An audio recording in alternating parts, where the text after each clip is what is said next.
From MOCs to willow pumps, RVUs to blowouts. If you know exactly what I'm talking about, you're probably a physician mom, and this podcast is definitely for you. Welcome to Stethoscopes and Strollers.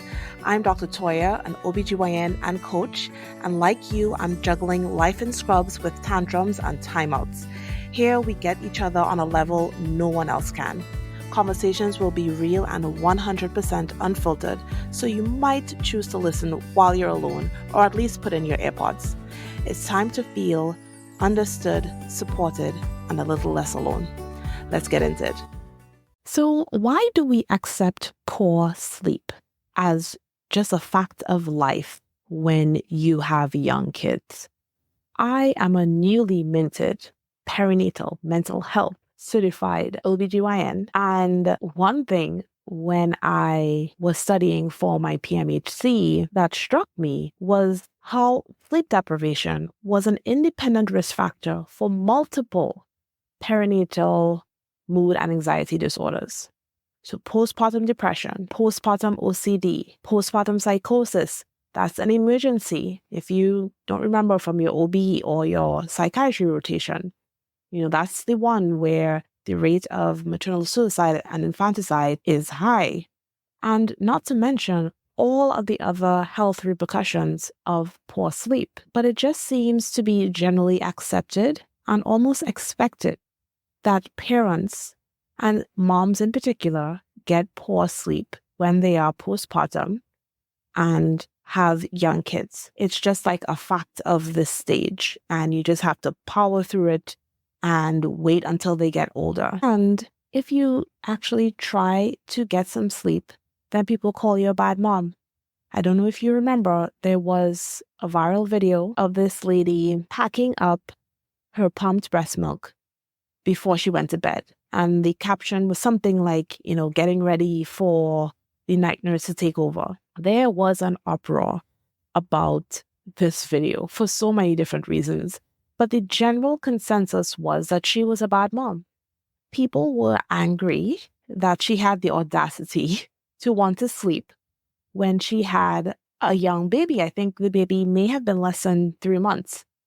That's usually when people have night nannies, but she was still, on leave. And people were calling her elitist, a bad mom, lazy, and it was just mind-boggling. And it was around that time when I really got the sense of this concept that I like to talk about called the Struggle Olympics, because this very unique subset of moms that I saw comment on that video that held on to their struggles in this time and wore it like a badge of honor, like they won the medal for that struggle.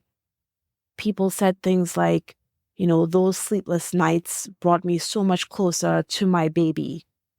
I wouldn't take any of that back. I wouldn't change a thing. It was hard, but I needed to not sleep. And I just remember being like, what am I missing here? Why is this a problem? She's just going to sleep. The only thing that I thought about was her milk supply is going to tank. If I don't know how long she was planning to sleep for. But that was the only thing, okay, you're pumping all this milk and going to bed, but I feel like you're going to have to get up and pump. But even doing that means probably more sleep because she just has to get up, pump, and then go back to bed and not, worry about if the baby has to go back to sleep or does the baby need to be changed or anything like that.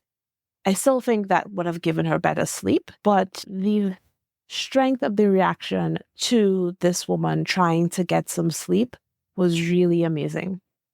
So I really want to challenge this idea that we must suffer through years of sleep deprivation just because.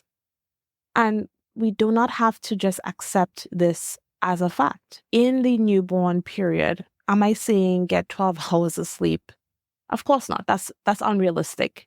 However, you can maximize the amount of sleep that you get even from the time the baby comes home.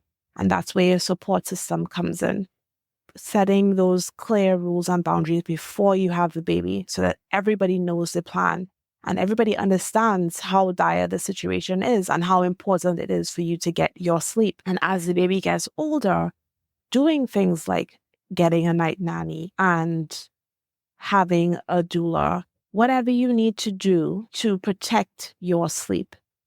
And those things are really only super necessary if you don't have your own built-in support system.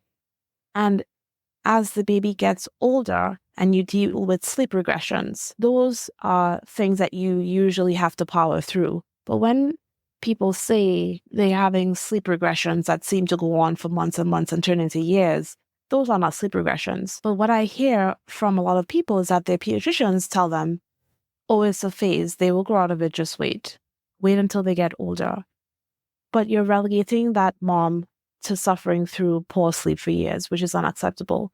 There are sleep experts that you can hire, and not these random people who claim that, they can get your baby to sleep in 2 seconds, but actual people that have results. They're vetted, actual physicians that you can hire to help maximize not only your sleep, but your baby/toddler's sleep. I have always had sleep issues. They became exponentially worse in the postpartum period, this last postpartum period. But one thing that was always clear from the first baby was that I had to protect my sleep at all costs, which is why he never slept in the bed with me, which is a whole discussion for a different time. And when he was so noisy that he was keeping me up, he was out of my room at 8 weeks. And, it was a little bit scary because, all the recommendations say they're supposed to stay in their room, but I had to go back to work. And I could not go back to work sleep deprived. It wasn't safe for me. It wasn't safe for my patients. So he was out of there and he did great. And he's a great sleeper now. And I know that there are babies and children with true issues that cause sleep problems. So it's not to say it's going to be easy, but I feel like this is something that we need to approach with the same intentionality as anything else. Because if your baby doesn't sleep and you're not sleeping, that's affecting your health. And it's not something that you should just have to expect or accept. And getting someone to help you is not a luxury. It doesn't make you a bad mom for wanting to sleep and wanting your baby to sleep. So I would encourage you to explore all the different options. And no, this is not an advertisement for sleep training, even though I fully believe in sleep training. I am 100% on board with sleep training. And let me stand my soapbox for a second. Sleep training does not mean cry it out. Cry it out is one way to sleep train, but it is not the only way, and it's not what many people mean when they say sleep train. It's definitely not what I mean. We don't have to accept poor sleep. You don't have to label your child as a bad sleeper and just keep it pushing just because. Keep looking for answers. Try different programs. Try different experts. You owe it to yourself.